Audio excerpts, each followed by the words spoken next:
Salut tout le monde. Ça va? Cool, ouais, bien, carrément. Trop cool, ça fait trop plaisir d'être là. Ça fait longtemps, je me réjouis. J'espère que vous aussi. D'être là, juste ensemble, ok. Aujourd'hui, je vais commencer par prier, tout simplement.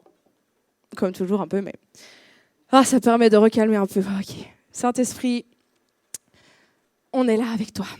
Sois le bienvenu dans cette salle, dans nos cœurs. On s'attend à toi, on est là pour te rencontrer, pour te vivre ensemble. Viens nous parler dans nos cœurs. Viens aider celle qui parle aujourd'hui, elle a besoin d'aide. Amen. Ok, je vais commencer par un verset, ça va lancer le sujet, si jamais vous ne savez pas de quoi on parle aujourd'hui. Il n'y a rien de tel, n'est-ce pas? Proverbe 18, verset 24. Celui qui a beaucoup de compagnons les a pour son malheur, mais il y a des amis plus attachés que des frères. En anglais, ça dit aussi celui qui n'a pas d'amis fiables ou trop d'amis court à sa perte. Et le mot attaché peut aussi vouloir dire fidèle. Aujourd'hui, on parle d'amitié. Un beau sujet. Et aussi dans notre sujet, mais je laisse le suspense pour plus tard, vous verrez. Est-ce que toi, tu as des amis fiables? Ou est-ce que tu as trop d'amis? Parce que la Bible, elle est claire. On a besoin d'amis. Jésus, il avait quelques amis proches, pas 500 000, avec qui il marchait jour après jour. Et j'aime trop un truc que Tim Keller, qui est un auteur, théologien, pasteur, etc., il dit, et je me suis un peu inspirée de lui pour certains points, il dit, je traduis, dans le monde aujourd'hui, tout le monde crie « Je suis qui je choisis d'être ». Mais en réalité, dans les premières années de ta vie, tu es ce que ta famille, elle fait de toi. Et ensuite, pour le reste de ta vie, tu es ce que tes amis font de toi. C'est vrai parce qu'en fait, les personnes qui sont le plus proches de toi, c'est celles qui vont le plus t'influencer. C'est logique. Enfin, l'inverse serait bizarre. Et ta famille, tu l'as choisie peut-être pas. Mais tes amis, oui. Ça, c'est une bonne nouvelle. Et une phrase qui m'a marquée pour toujours, que j'ai entendue une fois, c'était quelqu'un qui disait « Montre-moi tes amis et je te dirai où tu seras dans 10 ans. » Où tu serais, toi, dans 10 ans, si on regarde à tes amis? Si notre goal dans notre vie, c'est de ressembler à Jésus, alors il faut qu'on ait des amis qui vont nous permettre de ressembler à Jésus. Pas vrai? Amen. C'est ça que j'entends. Mais alors, c'est quoi un vrai ami selon la Bible, si soi-disant elle en parle? On va voir ça ensemble, ça vous dit? Premier verset. On va manger de la Bible. Vous êtes prêts aujourd'hui? Yes. Proverbe 17, 17. L'ami aime en toutes circonstances, et dans le malheur, il se montre un frère. Mon premier point, c'est le vrai ami, il est constant. Et on l'a vu avant aussi. En fait, le vrai ami, il est fidèle, il est attaché, il est présent dans toutes les circonstances. Et ça veut dire au travers des années, mais ça veut aussi dire dans ta vie au quotidien. Jésus, ses amis, il ne les voyait pas une fois par an. Enfin, on est là dans la vie de tous les jours. Jean 15, 13, ça dit « Il n'y a pas de plus grand amour que de donner notre vie pour nos amis. » C'est-à-dire que l'amitié selon la Bible, ça veut dire « Je serai là même quand ça me coûte. Je ne vais pas te lâcher. » En fait, l'amitié selon la Bible, c'est un vrai engagement. Ça veut dire « Je vais être là même si ça fait mal, je vais me battre pour toi. » Et c'est un amour dans lequel on se donne, on donne notre temps, on donne notre énergie en fait. C'est un sacrifice. Moi, ça, c'est un truc que j'ai eu l'occasion de vivre avec Léna, qui est là, où il y a quelques années, en fait, c'est ma meilleure amie, oui, j'ai oublié de dire. Et il y a quelques années, on s'est dit, viens, en fait, on s'engage dans notre amitié l'une à l'autre, pour toujours. Au lieu, en fait, de vivre une amitié qui est volatile et genre, on verra si dans quelques années, on est encore amis. Non, on se choisit. Et en fait, ça change tout dans notre amitié, parce qu'on sait qu'il n'y a rien qu'on puisse faire qui va faire que l'autre partira. Et c'est fou. N'est-ce pas? Deuxième point. Le vrai ami... Non, d'abord, on va lire la Bible. Jean 15, 15. Celui Je ne vous appelle plus, c'est Jésus qui parle. Je ne vous appelle plus serviteur parce que le serviteur ne sait pas ce que fait son Seigneur. Mais je vous ai appelé ami parce que je vous ai fait connaître tout ce que j'ai appris de mon Père. Et le mot ami dans la Bible, en hébreu, il est proche de celui pour secret. Donc en fait, le vrai ami, il connaît ton âme. Ça veut dire que tu lui fais tout connaître. Tu es transparent avec lui et il connaît tout ce que tu vis, le beau et le moins beau.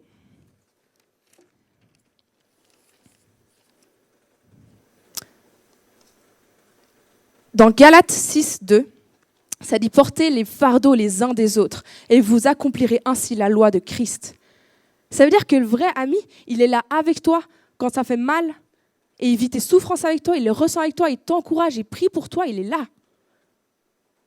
Quand c'est dur, quand c'est pas beau et quand c'est beau. Troisième point. J'aime bien être structuré, vous aurez remarqué. Le vrai ami, il ose dire la vérité. Ah, ça fait un peu le mal, là. On va voir, la Bible, elle le dit.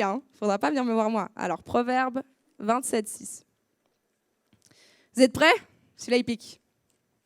Alors. Les blessures d'un ami prouvent sa fidélité, tandis que les baisers d'un ennemi sont trompeurs. C'est quoi les blessures d'un ami? Ou le mot, il veut aussi dire les bleus, un peu.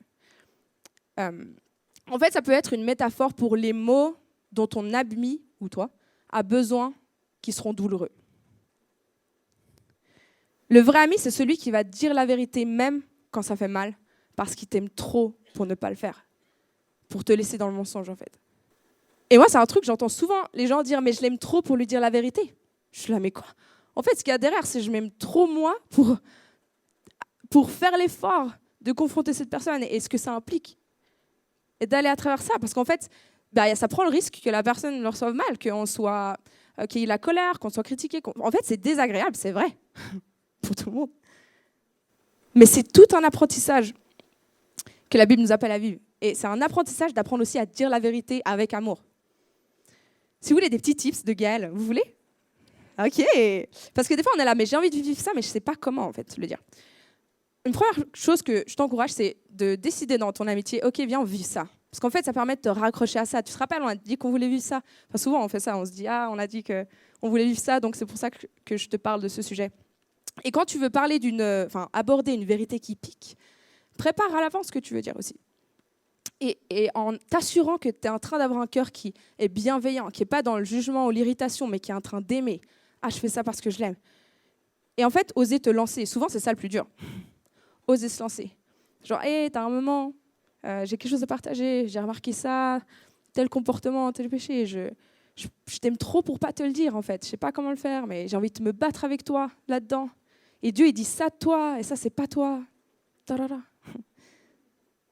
Moi, parfois, ça m'a fait... Ces discussions-là, elles m'ont amené aux larmes, vraiment. Parce qu'en fait, j'avais mon cœur qui était tellement brisé pour la manière dont je voyais le péché impacter la vie de mes amis. Et ça devrait nous briser le cœur. Vous n'êtes pas obligé de pleurer. Mais en fait, ça devrait nous briser le cœur parce que c'est ça qui nous pousse à agir. Et quand on vient vers toi avec ce cœur-là, c'est bien différent avec de la froideur ou juste du jugement. Mais aussi, avec mes amis proches actuels, on a développé une telle culture de ça que vraiment, l'autre jour, elle me disait « Gaëlle, là, repens-toi, t'es dans le péché. » D'accord, c'est vrai. N'est-ce pas, ma vie? Et en fait, quand j'entends ça, je fais on a développé une telle confiance que je suis là « Ok, c'est vrai, je vais le faire. » Et où en fait, je sais qu'elle ne me juge pas. Et en fait, ça me libère. Genre, c'est pas agréable, les amis. Mais ça me libère. Et dans la Bible, ça dit « Tout comme le fer aiguise le fer, l'homme s'aiguise au contact de son prochain » dans Proverbe. En fait, c'est ça qui va te former, c'est ça qui va te permettre de ressembler à Dieu. Et il faut qu'on apprenne à recevoir aussi ces paroles-là. On doit devenir bon à ça. Être prêt à entendre la vérité. À être réceptif. Pas vrai? Nice. Donc tu vois que l'amitié, selon la Bible, elle est bien plus profonde et bien plus intime que celle dont le monde parle un peu. Elle est sous-cotée. Sous-cotée. J'ai senti que je ne m'étais pas exprimée très bien. Mais aussi, il faut qu'on soit l'ami qu'on a besoin d'avoir pour avoir les amis qu'on a besoin d'avoir. Ça fait sens? Jésus, il est notre ultime ami. Ça, c'est important. Et un autre truc que Tim Keller dit qui me parle trop, il reprend le psaume 37,4 et il dit « Fais de Jésus l'ami que ton cœur désire et tu auras les amis dont ton cœur a besoin. » Si tu as envie de ça, Dieu il va te le donner. Amen. Ce qui m'amène au sujet que j'ai laissé en suspense. Le célibat. Wouhou! Souvent, c'est la terreur des chrétiens un peu. Et là, vous disiez, ça y est, encore une enfant de 12 ans qui va nous parler du célibat. En plus, elle est en couple. Eh bien, écoute, on a la même Bible. On lit ensemble ce qu'elle dit? Vous êtes d'accord? Je suis persuadée qu'elle peut nous parler à tous. Et avant de commencer, j'ai envie de préciser, il y a différents types de célibat en réalité. Il y a le célibat comme une période avant le mariage, le célibat comme le don de célibat pour la vie, et aussi le célibat, enfin dans certains cas, après le mariage, après un décès ou divorce. Et ce que j'ai envie d'apporter aujourd'hui, ça parle à tous. Et précision, je vais parler de mariage, mais ça englobe la partie couple aussi. C'est juste plus simple de faire les deux en un, juste pour que ça soit clair. Le mariage, j'ai remarqué en lisant la Bible que, en fait, il n'a jamais été un dû, un besoin ou une promesse de Dieu pour chacune. Parce que oui, dans Genèse, et vous connaissez sûrement, dans Genèse 2,24, ça dit « C'est pourquoi l'homme quittera son père et sa mère et s'attachera à sa femme, et ils ne feront qu'un. » Mais en attendant, aussi dans 1 Corinthiens 7,38, la Bible, elle dit « Ainsi, celui qui se marie fait bien, et celui qui ne se marie pas fait mieux. » En fait, le mariage, c'est un don pour certaines, et le célibat, c'est un don pour d'autres. Et je préfère même dire cadeau, parce que le mot don, c'est comme un cadeau, en fait. On ne voit pas souvent ça comme ça, hein, n'est-ce pas? Pourtant, c'est la Bible qui le dit. Je vous lis encore. Hein. Dans 1 Corinthiens 7,7, « Je voudrais que tous soient comme moi, mais chacun tient de Dieu un don particulier, l'un d'une manière, l'autre d'une autre. » En fait, il nous faut, en tant qu'Église, chérir les deux dons, ces deux cadeaux. Et c'est particulier parce que dans le monde actuel, c'est genre l'éclate d'être célibataire parce que tu peux faire ce que tu veux sans engagement, avoir du sexe à gogo. Et en attendant, dans la Bible, c'est vraiment devenu genre honteux d'être célibataire presque. Parce que des fois, on met genre le mariage presque sur un piédestal, c'est presque devenu le but de la vie chrétienne un peu. Alors qu'on l'a vu avant, c'est considérer aussi hautement le mariage que le célibat. Genre, le célibat, c'est pas un prix de consolation pour ceux qui n'étaient pas là le jour de la distribution du couple. Et bah, tant pis, voilà pour vous. Genre, c'est pas ce qu'elle dit la Bible. Et souvent, ça c'est mon deuxième point. Ça c'était mon premier point. Je sais pas si vous arrivez à suivre. Ça va? Okay. Souvent, un mensonge qu'on croit, c'est que c'est celui que on ne sera pas complet ou complètement heureux jusqu'à ce qu'on trouve quelqu'un. Et du coup, en fait, on se met à mettre un peu notre vie en pause, à être en attente de quelque chose et vivre genre quand je serai mariée, genre j'aurai mon appel et j'en sais rien quoi. Et être en état vraiment d'attente et de pause au lieu de vivre la vie que Dieu nous a donnée maintenant à fond. Et d'être là, genre, c'est ça qu'il a pour moi maintenant et de vivre à fond ça. Et d'être là, en fait, mon appel, c'est pas pour quand le mariage, s'il y a, commencera. C'est pour maintenant. On n'est pas censé être en attente d'un truc qui peut-être même n'arrivera pas.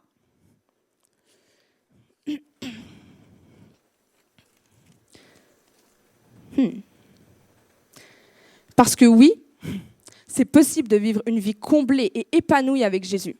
Dans le célibat, hors célibat. Ça, c'est la promesse de Dieu. Dans Philippiens 4, 19, ça dit, vous êtes prêtes et prêtes? Prêtes? Bref. Ah non, je me suis trompée de page. Flûte. J'ai perdu le momentum. Ok. Ça dit, Et mon Dieu pourvoira à tous vos besoins conformément à sa richesse, avec gloire en Jésus-Christ. Dieu, il nous promet de combler tous nos besoins, d'une manière ou d'une autre. Jésus, notre exemple, vous êtes d'accord, c'est notre exemple, Jésus, ultime. Il était célibataire toute sa vie. Après, vous dites, ouais, c'est Jésus et tout ça. Paul, il était célibataire. C'est un peu notre deuxième exemple dans la Bible. Et en fait, tu t'es jamais dit, ouais, eux, ils ont quand même une vie un peu naze.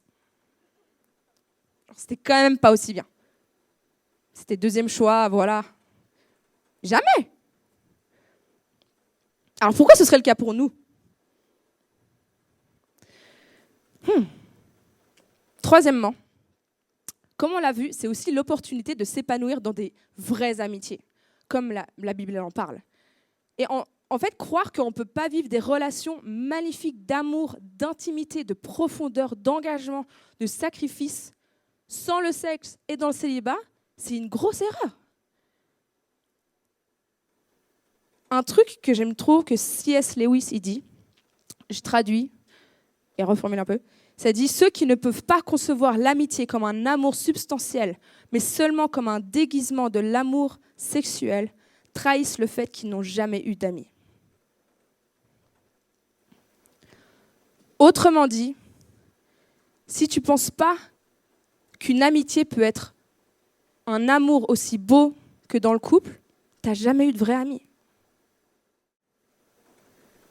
Mon quatrième point, c'est que, aussi, dans le célibat, on n'a pas à vivre les difficultés du mariage ou du couple, etc.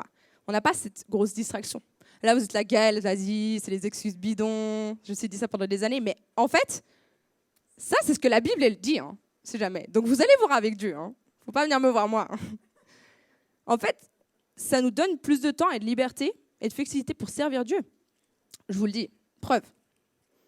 1 Corinthiens 7, 28. Cependant, les personnes mariées connaîtront les souffrances dans leur vie, des souffrances. Et je voudrais vous les épargner. Plus bas, au verset 32 à 33, celui qui n'est pas marié se préoccupe des affaires du Seigneur, des moyens de plaire au Seigneur, alors que celui qui est marié se préoccupe des affaires de ce monde, des moyens de plaire à sa femme. Tu sais, ce genre de verset qu'on skip un peu quand on lit la Bible. Non, je vois pas. Le mariage, le couple, ce que ça dit, c'est que c'est du vrai labeur. Et ça transforme. Est-ce que ça vaut la peine? Oui, clairement. Mais ça chamboule. Et si on croit que le mariage, c'est pour assouvir nos besoins et pour nous combler, on se trompe totalement. Parce que le mariage, ça propose de se donner à quelqu'un. C'est un sacrifice. Et ça m'amène à mon dernier point, d'ailleurs. Parce que ça ne veut pas non plus dire que dans le célibat, on vit pour nous.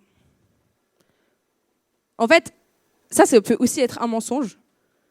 Mais la Bible, elle nous appelle à vivre une vie où on s'investit les uns les autres, où on se donne dans nos amitiés, où on se met notre vie à terre les uns pour les autres, peu importe, marié, célibataire, en couple. La Bible, elle ne fait pas de distinction. Amen.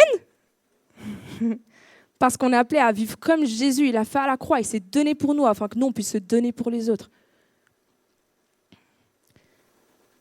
Et si on était une église qui chérit autant le célibat que le mariage, qui vit ses amitiés à fond, et en fait, où les célibataires, ils ont des amis qui sont proches d'eux, qui les accompagnent là-dedans, et où en fait, on vit tout ce que la Bible est là pour nous. Moi, ça fait, pour parler un peu plus de témoignage personnel, ça fait du coup pas longtemps que je suis plus célibataire, mais toute ma vie jusque-là, toute ma petite vie, je l'étais. Et je sais que c'était vraiment important pour moi de mettre la priorité à vivre ma vie comme ce qu'on a parlé jusque maintenant, même si c'était pas toujours facile. Et je sais qu'un truc qui a été clé pour moi, pour vivre mon célibat dans la paix, c'était les choix concrets que je faisais dans ma vie. Je sais que j'étais très rigoureuse sur les films que je regardais, sur les livres que je lisais. Et avec Léna, du coup, à un moment donné, on s'est dit, on arrête de parler de drogas aussi, vraiment c'est pertinent. Juste parce qu'en fait, je voulais pas nourrir mes pensées de choses qui n'étaient pas pour moi maintenant. Et nourrir un désir qui n'était pas pour moi. Et peut-être jamais, Et je voulais pas être stimulée là-dedans et provoquer ma propre chute, en fait. J'étais là, non, je veux être focalisée sur c'est quoi que Dieu il a pour moi maintenant. Et ça m'a vraiment aidée. Ces petits trucs-là, concrets, quoi. Et un truc fou, c'était que Jésus, il se révélait tellement à moi comme mon amoureux. Genre, vous n'avez pas idée. La plupart du temps, je n'avais pas l'impression de manquer d'intimité. Parce qu'en fait, il venait me faire des câlins, il venait déverser son amour en moi et je me sentais tellement aimée par lui. Et ouais, Dieu, il fait ça. S'il dit qu'il comble les besoins, c'est qu'il comble les besoins. Et bien sûr que dans mes émotions, il y avait plein de moments où c'était plus difficile, j'avais envie d'avoir quelque chose avec quelqu'un, et du coup, tu reviens vers Dieu, ok Dieu, je te remets ça, je ressens ça, tu reçois ce qu'il a pour toi, et ça continue, et on avance.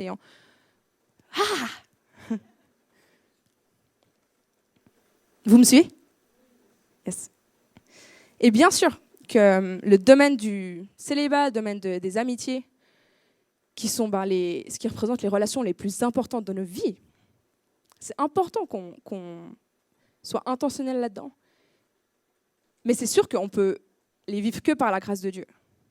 C'est comme toujours, ce que la Bible elle nous appelle à vivre, c'est que par sa force, et en remettant ça à lui, et en dépendant de sa grâce, vraiment, qu'on peut le vivre.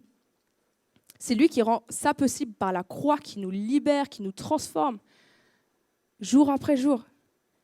Par nos propres forces, ça ne suffit pas, ça ne va jamais suffire, ça ne devrait pas suffire. Et ça, c'est une bonne nouvelle.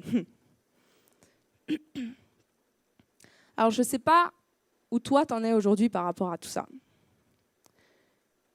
Et ce que je te propose, c'est de vivre un temps de réflexion avec Dieu, avec toi, sur ces sujets-là. Digérer un peu tout ce qui vient d'être dit, souffler un peu. Faites. Voilà. Et je vous propose les questions suivantes. Déjà, est-ce que tu as quelques vrais amis? Ça va être affiché si jamais à l'écran. Si tu n'en as pas, la Bible, elle dit « Demandez et vous recevrez ». Dieu ne demande pas de vivre ça sans solution pour toi. Il veut répondre à ça. Demande-lui.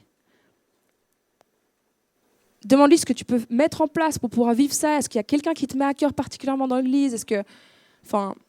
quelqu'un qui te demande de prioriser dans ta vie peut-être, qui t'invite. Je t'invite vraiment à vivre ce moment, à regarder ça dans ta vie. Une autre question, c'est si tu as des amis, est-ce que tu vis tes amitiés selon ce que dit la Bible? Est-ce que tu en as trop? Je te propose de laisser Dieu te guider là-dedans, te parler. T'inviter à changer peut-être la manière dont tu les as à vivre, dont tu les vis. Peut-être il y a des décisions à prendre, peut-être qu'il y a une manière dont il t'invite à être toi-même un vrai ami, à tes amis. Et pour finir, si tu es célibataire, comment est-ce que tu vis ton célibat? Ou comment est-ce que tu veux le vivre dès maintenant? Qu'est-ce que Dieu il dit dans ta vie par rapport à ça?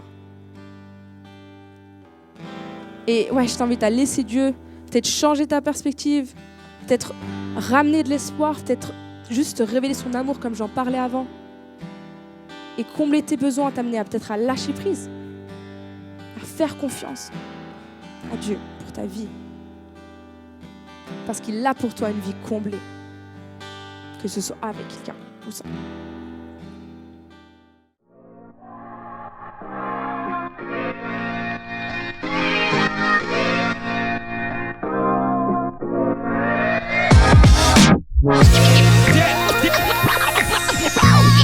Yeah.